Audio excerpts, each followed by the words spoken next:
Okay, for the second part of the rich get richer and the poor get prison, I wanted to discuss how work may be dangerous to someone's health.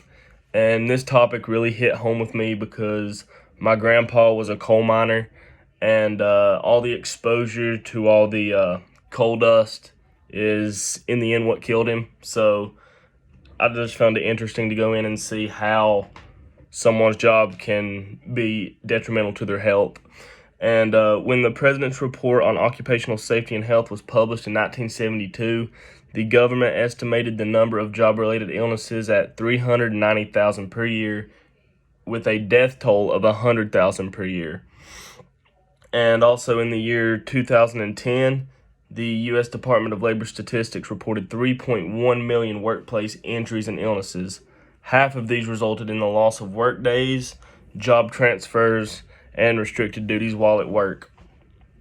And he also said that complete data is difficult to come by due to the fact that not everybody reports.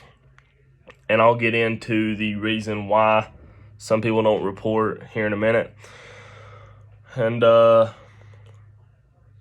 they believe that several thousand more cases are not reported. And by the Bureau of Labor Statistics, in the book it said in 2018, 5,250 deaths were reported from job-related injuries and illnesses, and this was 2% higher than the 2017 numbers. And I looked up on the Bureau of Labor Statistics website some current statistics, and it said in 2019, reported injury and illness rate was 2.8 cases per every 100 workers. And like I said, I'm going to get into why cases go unreported. Sometimes these small businesses are not up to tune with what the new reporting requirements are, and therefore they don't know when to report.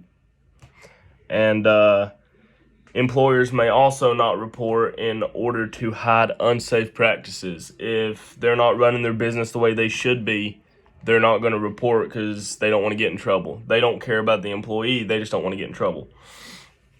And I put down some ways in which somebody can be susceptible to illnesses due to their work conditions. Like I said about my grandpa, miners exposed to coal dust, and these individuals do receive benefits for black lung disease. In case they ever do get it, they can seek treatment for it.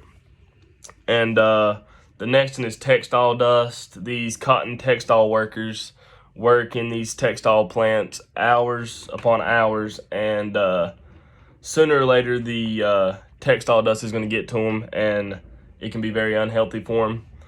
And we've all seen these commercials about if you have been exposed to asbestos and asbestos fibers.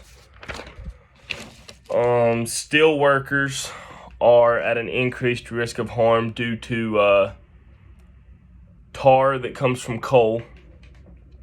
And this one was one that I wasn't really expecting to see, but injuries can spring from repetitive motion. And in the book, it said that this could be like retail workers or somebody that's just doing the same thing every day. And when I thought about workplace injuries or like ways that injuries can come about, I did not think that repetitive motion was even close to a thing. But the whole time Remen was talking about like ways in which we can like change this, the ways that we can cut down on work-related injuries and illnesses. And I don't think, for the illness part, I don't think there's any way to get around it, because it's going to be hard for these miners to not get coal dust in their lungs when they're working in the mines.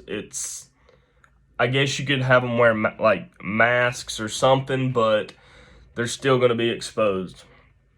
And as for the workplace injuries, I don't know a viable way that we could stop that, because they have to be doing the same thing every day in order to do their job.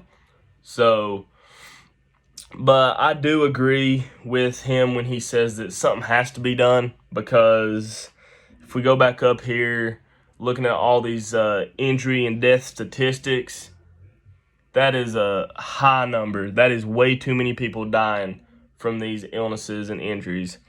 And I do believe that there should be stricter laws when reporting. I believe that every business company should have to report if somebody gets injured or gets sick from the job, because I feel like it's not fair that they're basically acting as if that person's death wasn't a big deal, because they don't want to report it because they care more about their business and their reputation than that person that lost their life. So I feel like there should be stricter legislation towards that.